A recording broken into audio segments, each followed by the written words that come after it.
இந்த நாளில் கூட அருமையான ஒரு வார்த்தை ஆண்டவர் நம்ம தந்திருக்கிறார். ஒருவனை அவன் தாய் தேற்றுவது போல நான் உங்களை தேற்றுவேன், நீங்கள் எருசலேமிலே தேற்றப்படுவீர்கள். நம்மை தேற்றும் ஆண்டவர், ஆறுதல் படுத்தும் ஆண்டவர். அவர் எப்பொழுதுமே நம்மோடு இருந்து எல்லா நிலையிலும் நம்மை ஆசீர்வதிக்கும் ஆண்டவர். மோசேயை ஏட்ட சொல்கிறப்போ என் சமூகம் உனக்கு முன்னால் போகுங்கிறார். யாக்கோப்கிட்ட சொல்கிறப்போ பயப்படாதே, நான் உன்னோடு இருக்கிறேன், டூ நாட் ஃபியர், ஐ ஆம் வித் யூ என்று சொல்கிறாங்க. ஜோசுவாட்ட சொல்கிறப்போ நான் உன்னை விட்டு விலகுவதில்லை, I do not left, I do not forget you, நான் உன்னை மறப்பதில்லை, நான் உன்னை விட்டு விலகுவதில்லை, நான் உன்னோடு இருக்கிறேன், நீ உயிரோடு இருக்கும் நாளெல்லாம் சொல்லும்னா சொல்கிறாங்க. ஜோசுவா 1:5 நீ உயிரோடு இருக்கும் நாளெல்லாம். தாவீதுகிட்ட சொல்கிறப்போ நான் உன்னோடு இருக்கிறேன் என்று சொல்கிறாங்க. எசேக்கியேல்கிட்ட சொல்கிறப்போ பயப்படாமல் இரு, நான் உன்னோடு இருக்கிறேன்ப்பா, உன்னை யாரும் தொட முடியாது, உன்னை தொடுகிறவன் என் கண்மணியை தொடுகிறான்னு சொல்கிறாங்க. ஒருவேளை நம்மோடு இருந்து எல்லா நிலையிலும் நம்மை ஆசீர்வதிக்கும் ஆண்டவர், நம்முடைய தேவைகளை சந்திக்கும் ஆண்டவர். அந்த ஆண்டவர் எல்லா நிலையிலும் நம்மை ஆசீர்வதித்து எல்லா நிலையிலும் உயர்த்தும் ஆண்டவர். ஒரு தாயார் காலையில் தன் மகனை ஸ்கூலுக்கு ரெடி பண்ணி நல்லா குளிப்பாட்டி ட்ரெஸ் போட்டு நீட்டாக ட்ரெஸ் போட்டு அந்த பிள்ளைக்கு உணவு கொடுத்துக்கிட்டே இருந்தாங்க. இப்போ லேட்டஸ்ட்டாக சாப்பிடலைன்னா குழந்தைங்கிட்ட எல்லா இடங்களிலும் ட்ரெயினில், ஃப்ளைட்டில், ஏர்போர்ட்டில் எல்லா இடத்துலையும் பார்க்குறப்போ இந்த செல்லை கொடுத்துட்றாங்க. அது ஏதோ செய்து அதை அப்படியே செல்லை பார்க்க ஆரம்பிச்சோன்னே செல்லில் போகிற அந்த சின்ன அந்த ப்ரோக்ராம் பார்த்துக்கிட்டே இருக்குது, அது சாப்பிட்டுக்கிட்டே இருக்குது. முன்னே என்ன பண்ணுவாங்கன்னா பேசி அந்த குழந்தையோடு பேசுவாங்க. அந்த குழந்தையோடு பேசுகிறப்போ அந்த குழந்தையோடைய நாலேஜ் டெவலப் ஆகும். அப்படி அந்த குழந்தையோடு அவங்க பேசிக்கிட்டே அந்த சோறை ஊட்டுறப்போ அப்போ அந்த குழந்தைகிட்ட அதுக்கு செகண்ட் தேர்ட் ஸ்டாண்டர்ட் ஃபோர்த் ஸ்டாண்டர்டோ படிக்குது. ஏன் அம்மாவுக்கு உடம்பு சரியில்லைன்னா எப்படிடா பார்த்துக்குவ, அம்மாவுக்கு காய்ச்சல்னால் என்ன பண்ணுவ, இன்னும் ஒரு கேள்வியாக கேட்குது. அந்த குழந்தை சொல்லுது, நான் உன்னை பெரியவனானா உன்னை நல்லா பார்த்துக்குவேன், நீ எங்கள் தாத்தாவை நல்லா பார்த்துக்கிட்ட, எங்கள் பாட்டியை நல்லா பார்க்குறல்ல, அதே மாதிரி நானும் உன்னை பார்ப்பேன்பா, நான் உன்னோடு இருப்பேன்பா. இன்னும் அந்த அம்மா பேசிக்கிட்டே இருக்காங்க. அந்த அம்மா கூட அந்த குழந்தை கேட்க பதில் சொல்லிக்கிட்டே இருக்குது. அப்போ அந்த குழந்தைகிட்ட அந்த அம்மா கேட்குறாங்க, திடீர்னு என் கண்ணு கெட்டு போச்சுன்னா நீ என்ன பண்ணுவேன்னு கேட்குறாங்க. அந்த குழந்தை சொல்லுது, ஒரு கண் ஹாஸ்பிட்டலுக்கு கூப்பிட்டு போவேன், கண் டாக்டரை வச்சு அதை சரி பண்ணுவேன், உலக அளவில் நான் உன்னை கூப்பிட்டு போய் சரி பண்ணிடுவோம்மா, அப்படிலாம் விடமாட்டோமா, ஏம்மா இப்படிலாம் பேசுகிற, உனக்கு ஒன்றுமே நடக்காதுமான்னு சொல்லுது. அப்படி பேசிக்கிட்டே இருப்போம். அந்த குழந்தை கேட்குது, சரிம்மா இவ்வளோ கேள்வி கேட்குறிய, இப்போ என்னுடைய கண்கள் கெட்டு போச்சுன்னா நீ என்னம்மா செய்வேன்னு கேட்குது அந்த குழந்தை. உடனே அந்த அம்மா சொல்லுது, என்னுடைய கண்களை உனக்கு கொடுப்பேன் தானமாகன்னு சொன்னாங்க. இதுதான் நம்மை உருவாக்கின ஆண்டவர், நம்மை உருவாக்கின வழிநடத்தின ஆண்டவர். அவர் எப்பொழுதுமே தன்னைத்தானே ஜீவ பலியாக, அநேகரை மீட்கும் பொருளாய், தன்னையே ஜீவ பலியாக கொடுப்பதற்கு இந்த உலகத்திற்கு வந்தார். எல்லோரையும் மீட்கும் பொருளாக, எல்லா மக்களும் ரட்சிக்கப்படுவதற்காக, எல்லா மக்களுக்கும் சந்தோஷத்தை கொடுப்பதற்காக, இதோ மிகுந்த சந்தோஷத்தை உண்டாக்கும் நற்செய்தியை உங்களுக்கு அறிவிக்கிறேன், கர்த்தராகிய கிறிஸ்து இரட்சகர் தாவீதின் ஊரில் பிறந்திருக்கிறார் என்று லூக்கா 2ஆம் அதிகாரத்தில் சொல்லப்பட்ட பிரகாரமாய் எல்லா மக்களையும் மீட்டுக் கொள்வதற்காக நாம் இருள், வியாதிங்கிற ஒரு இருள், கடன் பிரச்சனைங்கிற ஒரு இருள், துன்பம்ங்கிற ஒரு இருள், அடிமைத்தனங்கிற ஒரு இருள், அமைதி இல்லாதங்கிற ஒரு இருள், எப்படிப்பட்ட இருளில் இருந்தாலும் அவர் தன்னை மீட்டுக் கொள்வதற்காக மெய்யாகவே அவர் நம்முடைய பாடுகளை ஏற்றுக்கொண்டு, ஏசாயா 53ஆம் அதிகாரத்தில் சொல்றார், மெய்யாகவே நம்முடைய பாடுகளை ஏற்றுக்கொண்டு அடிக்கப்பட்டார், நொறுக்கப்பட்டார், என்னுடைய பாவங்களுக்காக, என்னுடைய அக்கிரமங்களுக்காக, என்னுடைய விடுதலைக்காக தன் ஜீவனை கொடுப்பதற்காக இந்த உலகத்திற்கு வந்தார். அவர் உலகத்திற்கு வந்த நோக்கம் எபிரேயர் 4ஆம் அதிகாரம் 15ஆம் வசனம் இவ்வாறு சொல்லுது, நம்முடைய பலவீனங்களை பார்த்து அவர் பரிதபிக்க கூடாத பிரதான ஆசாரியர், ஐயோ இப்படி ஆயிட்டா இல்ல, நம்மை போல சோதிக்கப்பட்டு நம்மை போல சோதிக்கப்பட்டு நம்மை போல பாடுகள் அனுபவித்து நமக்கு எப்படி ஒரு மனிதனுக்கு வேதனை இருக்கோ அப்படி இந்த வேதனையிலிருந்து விடுதலை கொடுப்பதற்காக இந்த உலகத்திற்கு வந்தார். அதுதான் கொலோசியர் 1:13 சொல்றாரு, இருளின் அந்தகாரத்தினின்று நம்மை விடுதலையாக்கி. இருளின் அந்தகாரத்தினின்று, இருளுங்கிற ஒரு அந்தகாரம், பாவங்கிற ஒரு இருள், கடன் பிரச்சனைங்கிற ஒரு இருள், வியாதிங்கிற ஒரு இருள், அடிமைத்தனம்ங்கிற ஒரு இருள், எத்தனையோ இருளின் அந்தகாரத்தினின்று நம்மை விடுதலையாக்கி அப்படிப்பட்ட வாழ்வு கொடுப்பதற்காக இயேசு கிறிஸ்து உலகத்திற்கு வந்தார். இயேசு உலகத்திற்கு வந்த நோக்கமே எல்லோரையும் மீட்கும் பொருளாய் எல்லா மக்களும் ரட்சிக்கப்படுவதற்காக. அதுதான் மத்தேயு 1:21 சொல்றப்போ, இயேசு என்று பெயரிடுவாயாக. இயேசு என்பது தமது ஜனங்களின் பாவங்களை நீக்கி ரட்சித்தார். மத்தேயு 1:23 சொல்றப்போ, இம்மானுவேல் என்று பெயரிடுவாயாக. இம்மானுவேல் என்பதற்கு தேவன் நம்மோடு இருக்கிறார் என்று அர்த்தமா. எப்பொழுதும் நம்மோடு இருந்து, எப்படி அந்த தாய் ஒரு மனிதனை தேற்றுறாங்களோ அதே மாதிரி நம்மோடு இருந்து எல்லா நிலையிலும் நம்மை ஆசீர்வதிப்பதற்காக, நமக்கு விடுதலை கொடுப்பதற்காக அந்த ஜீசஸ் இந்த உலகத்திற்கு வந்தாங்க. இந்த 8 மாதங்கள் என்பது ஒரு சாதாரண காரியங்கள் இல்லை. ஸ்கூல் ஃபீஸ், மே மாதம் டூர், இப்படி பல குடும்பத்தில் உள்ள திருமணங்கள், எத்தனையோ கஷ்டங்களில் கடந்து இப்போ 8 மாதங்களை முடிச்சிருக்கிறோம். 9வது மாதத்துக்குள்ளே போகிறோம். கிட்டத்தட்ட 9ஆம் மாதம் என்பது இந்த வருஷத்துடைய 3/4 பகுதி, 1/3 முடிய போகுது.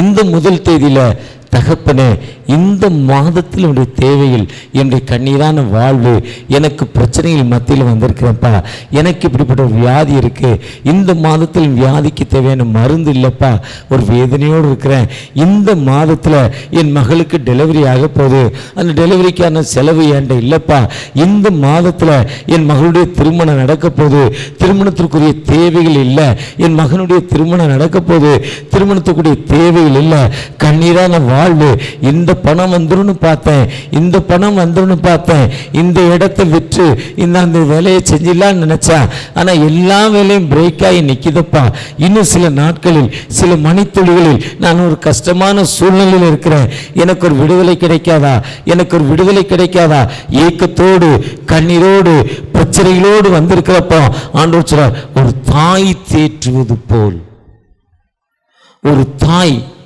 as one whom his mother comfort சொல்றார். மதர், ஒரு அம்மா தேற்று, so I will comfort you, நான் உன்னை தேற்றுகிறேன். அந்த தேற்றும் ஆண்டவர், நம்மோடு எப்பொழுதும் இருந்து ஆற்றல் படுத்தும் ஆண்டவர் நம்மோடு கடந்து வந்திருக்கிறார். மார்க்கு 10:52 சொல்றாங்க, நீ இப்பொழுது போ, உன் விசுவாசம் உன்னை ரட்சித்தது, நீ சுகமடைந்து விடுதலை பெறுவாய். You shall go now, your faith heal you, saved. Suddenly sight is come. உடனே பார்வையடைந்தான். மார்க் 10:46 நீங்கள் வாசிக்கிறப்போ, அங்கே பர்திலேயுங்கிற ஒரு குருடன், அவங்க அப்பா பேர் அதில் சொல்லியிருக்காங்க. அவர் எரியோக்கு வர்றாங்க. எரியோலேருந்து ஆண்டவர் கிளம்ப போகிறார். எரியோலேருந்து ஆண்டவர் கிளம்ப போகும்னா, கிளம்ப போகிற ஆண்டவர், அங்கே பெரிய சத்தம், அந்த தெரு, அந்த ஊருடைய வெளியில் நின்று யாகசம் பிச்சை கேட்டு கொடுக்க அந்த சகோதரர், யாராவது எனக்கு தரமாட்டாங்களான்னு பிச்சை கேட்டு கொடுக்க அந்த சகோதரர், சத்தம், பெரிய சத்தம், எதுக்கு சத்தம்னு கேட்குறாங்க. Jesus is coming. இயேசு வந்தது நோக்கம், ஏசாயா 25 கொடுமையான சீரல் மதிலை மோதியடிக்கிற வெள்ளத்தை போல் இருக்கையில் ஏழைகளுக்கு பலன், திக்கற்ற மக்களுக்கு வாழ்வு. ஏசாயா 61 சொல்றார், ஆவியானவர் உண்மையில் இருக்கிறார், தரித்திரருக்கு சுவிசேஷம், இதயம் நறுங்குண்ட மக்களுக்கு வாழ்வு, குருடருக்கு விடுதலை, குருடருக்கு பார்வை. அதுதான் லூக்கா 4ஆம் அதிகாரத்தில் சொல்றார், அந்த வார்த்தைகள் இன்று நிறைவேறிற்று, ஆவியானவர் என் மேல் இருக்கிறார், தரித்திரருக்கு சுவிசேஷம், இருதயம் நறுங்குண்ட மக்களுக்கு வாழ்வு, பார்வையற்ற குருடர்களுக்கு விடுதலை. இந்த உலகமே இருளாய் காணப்படுகிற மக்களுக்கு விடுதலை கொடுப்பதற்காக வந்தேன். அந்த வசனம் இன்று நிறைவேறிற்று. அந்த வசனம் இன்று நிறைவேற்றுன்னு அந்த பைபிளை வாசிக்கிறாங்க. லூக்கா 4ஆம் அதிகாரம் 18ஆம் வசனத்தில் அப்படிப்பட்ட வார்த்தையை விசுவாசத்தோடு கேட்டுக்கொண்ட இந்த மனிதன்,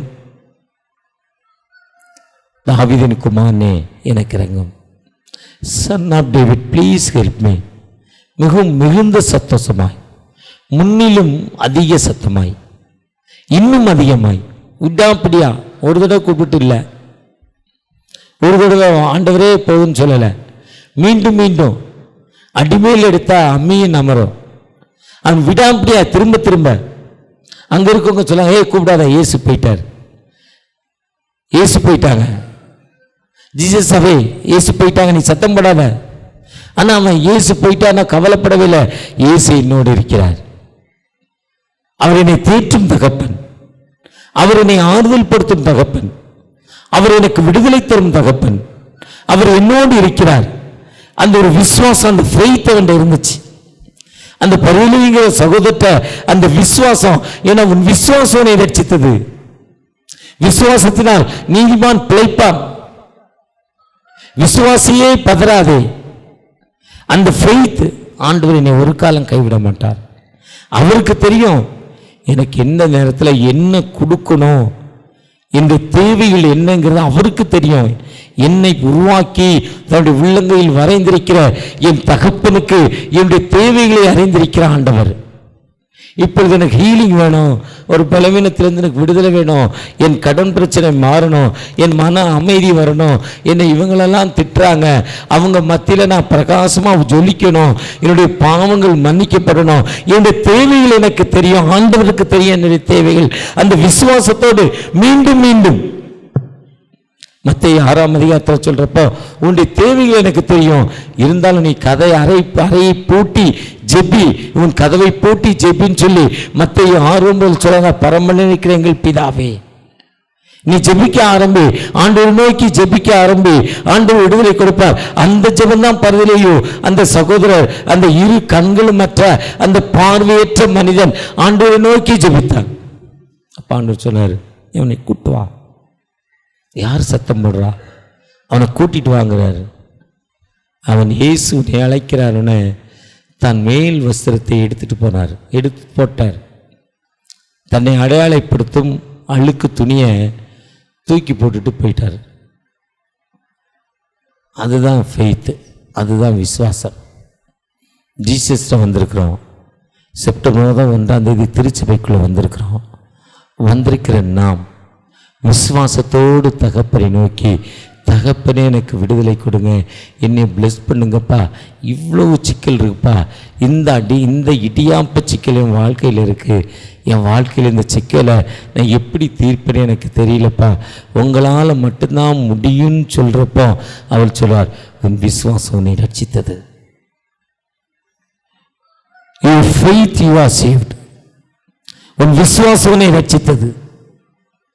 இயேசுங்கிற நபர் நான் உன்னை ரட்சிக்கல, நீ விசுவாசத்தோடு உருவாக்கின தகப்பனை நோக்கி பார்த்ததால் அந்த விசுவாசம் உனக்கு விடுதலை கிடைச்சது. அதுதான் அந்த தாய் தேற்றுவது போல் ஒரு தேற்றும் ஆண்டவர் நம்மோடு கடந்து வந்திருக்கிறார். நமக்கு விடுதலை கொடுக்கும் ஆண்டவர் நம்மோடு கடந்து வந்திருக்கிறார். அந்த ஆண்டவர் ஒரு காலம் நம்மை கைவிட மாட்டார். அந்த விசுவாசத்தின் அடிப்படையில் தகப்பனே எனக்கு விடுதலை கொடுங்க. ரொம்ப நாளைக்கு முன்னால் வாட்ஸ்அப்பில் வந்த ஒரு உண்மை சம்பவம். நமது பக்கத்தில் ஒரு ஊர், அங்கே ஒரு மதத்தை தான் தழுவணும், ஒரு மத சார்ந்த நாடு. இரு கால்களும் பிறந்த பிறகு போலியோ அட்டாக்கான ஒரு சகோதரி 3 வயது வரை நடக்கிறாங்க. 3 வயது வரை நடந்த அந்த சகோதரி போலியோ அட்டாக் ஆயிடுச்சு. அவங்க அப்போ ஒரு பெரிய பணக்காரர். அதனால் அநேக புனித தலத்தை கூட்டு போகிறாங்க. அவங்களோட மதத்தின்படி அநேக புதிய தலத்தை கூட்டு போகிறாங்க. புனித தலத்தில் போய் காத்திருந்து ஜெபிக்கிறாங்க. அந்த பெண்ணை தூக்கிட்டே போகிறார். 3 வயது பெண்ணை தூக்கிட்டு போகிறார். அதுக்கப்புறம் இங்கிலாந்து போகிறாங்க. அவரால் எவ்வளோ முடியுமோ அவ்வளவு அந்த பெண்ணை பார்க்குறார். அவங்க மத சட்டத்தின்படி அந்த பெண்ணை வளர்க்குறாங்க. அந்த பெண்ணை வளர்க்குறப்போ அந்த பெண் அந்த மதத்தின் சட்டத்தின்படி எல்லா நிலையிலும் வளர்க்கப்படுகிறது. வாலிப பருவம் 17-18 வயது. தகப்பனும் தன்னால் முடிந்த அளவுக்கு அந்த மகளுக்கு உதவி செய்து அநேக வைத்திய இடங்களில் அழைத்து போய் எங்கேயும் அந்த மகளுடைய அந்த போலியோ அட்டாக் சரியாகலை, நடக்க முடியல. தகப்பனும் மறித்து விட்டார். அந்த வாலிப பெண் அவங்க மதத்தின்படி அந்த பெண்ணானவள் சம உரிமை பெண்ணுக்கு கிடையாது. யூத மதத்தை போல யூத மதத்து கூட பெண்களுக்கு சம உரிமை கிடையாது. ஆபிரகாமை பார்க்க தேவதூதர்கள் வந்திருக்கிறப்போ அந்த 18ஆம் அதிகாரத்தில் பார்த்தீங்கன்னா திரைக்கு பின்னால் அந்த சாரால் பேசுவாங்க. அதே மாதிரி அந்த அம்மா வீட்டுக்குள்ளே தான் இருக்குது. அப்பா காலத்துக்கு அப்புறம் வெளியே போல அவங்க மதத்துடைய புத்தகத்தை தீவிரமாக படிக்குது. வேறு புத்தகத்தை வாசிக்கிறதில்ல. நாம் பைபிள் மட்டும் வாசிக்கிற மாதிரி அது அந்த மதத்துடைய புத்தகத்தை மட்டும் பாட்டிக்கு. அது 4 வகையான புத்தகங்கள், 4 பேர் எழுதியிருக்காங்க அந்த புத்தகத்தை. அதில் ஒரு இடத்துல இயேசுங்கிற ஒரு நபர் வருவார். அவர் குருடருக்கு பார்வை கொடுப்பார், மரித்தோரை எழுப்புவார், முடவரை நடக்க செய்வார். மத்தேயு 10ஆம் அதிகாரம் 8ஆம் வசனத்தில் சொல்லியிருக்கு. அதுதான் 108ன்னு சொல்லுவாங்க. மரித்தோரை எழுப்புங்க,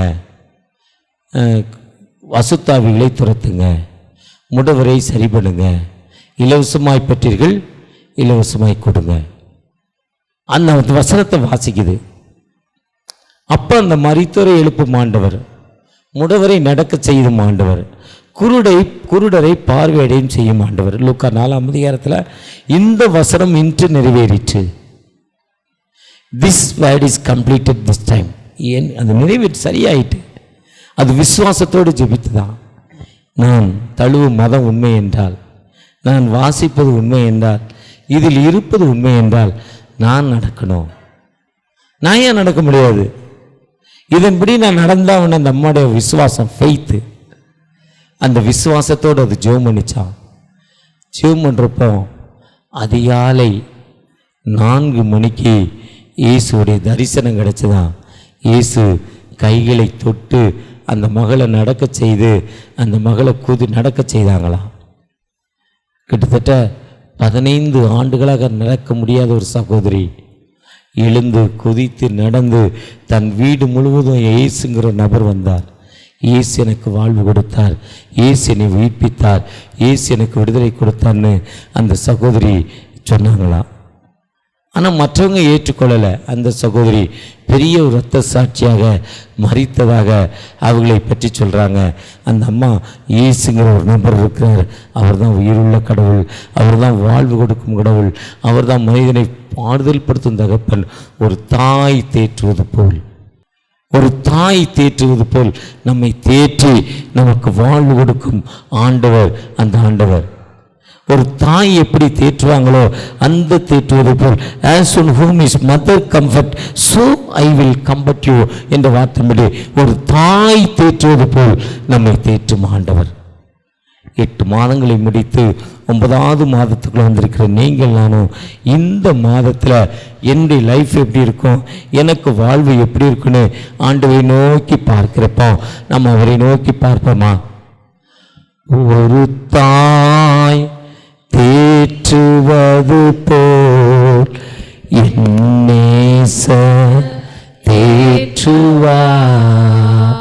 காலை நேரத்தில் உம்மை நோக்கி பார்க்கிறோம். ஒரு தாய் தேற்றுவது போல நான் உன்னை தேற்றுவேன் என்று சொன்னீங்க தகப்பனே. கண்ணீரோடு வேதனையோடு வந்த பதிலையாக்கு. இந்த உலகம் இருண்டு போன நிலைமையில் நான் உலகத்திற்கு ஒளியாக இருக்கிறேன். எந்த மனுஷனும் பிரகாசிக்கிற ஒளியை மெய்யான ஒளி என்ற வார்த்தையின்படி ஒரு ஒளியை கொடுத்தீங்கப்பா. அதே மாதிரி ஒரு இருளான வாழ்வில் இருக்கிறேன்ப்பா.